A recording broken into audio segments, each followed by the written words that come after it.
Wabarakatuh. Saya Sanadal Kadir, NIM 1314210882 dari kelas 4C. Di sini saya akan membahas tugas 10, itu tentang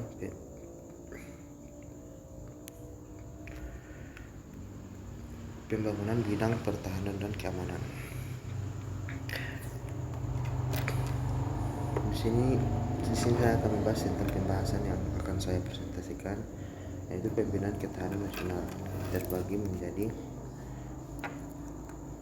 8. Yang pertama, faktor geografis, kedua faktor penduduk, tiga faktor kekayaan alam, keempat faktor ideologi, kelima faktor politik, keenam faktor ekonomi, ketujuh faktor sosial budaya, dan ke-8 faktor militer.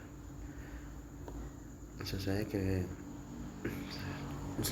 akan membahas tentang pembinaan ketahanan nasional. Pembinaan ketahanan nasional adalah upaya yang dilakukan oleh suatu negara untuk menjaga dan memperkuat kemampuannya dalam menghadapi berbagai ancaman, baik dari dalam maupun dari luar.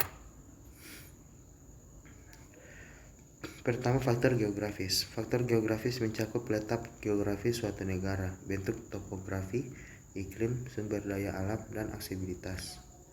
Kedua, faktor penduduk. Faktor penduduk mencakup jumlah penduduk, struktur demografis, tingkat pertumbuhan penduduk, komposisi etnis, tingkat pendidikan, dan kualitas sumber daya manusia. Ketiga, faktor kekayaan alam.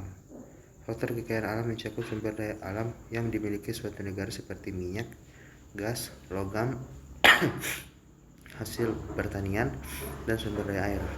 Kekayaan alam dapat menjadi sumber kekuatan ekonomi, tetapi juga dapat menjadi sumber konflik dan pertikaian jika tidak dikelola dengan baik. Keempat, faktor ideologi. Faktor ideologi mencakup sistem nilai, keyakinan, dan prinsip yang dipegang oleh suatu negara. Ideologi dapat menjadi perekat sosial dan politik, mengarahkan kebijakan dalam bidang politik, ekonomi, dan sosial. Kelima, faktor politik. Faktor politik mencakup stabilitas politik, sistem pemerintahan, keadilan hukum, dan partisipasi politik. Stabilitas politik yang baik merupakan prasyarat untuk pembangunan ekonomi dan sosial yang berkelanjutan. Keenam, faktor ekonomi.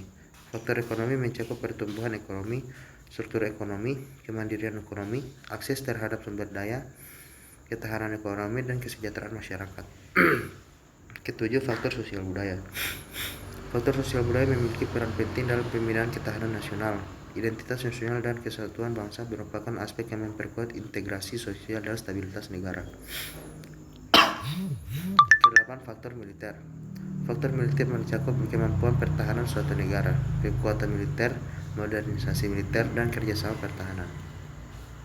Baik, kesimpulannya, berdasarkan penjelasan mengenai faktor-faktor yang mempengaruhi pembinaan ketahanan nasional, dapat disimpulkan bahwa ketahanan nasional melibatkan berbagai aspek yang saling terkait dan saling mempengaruhi.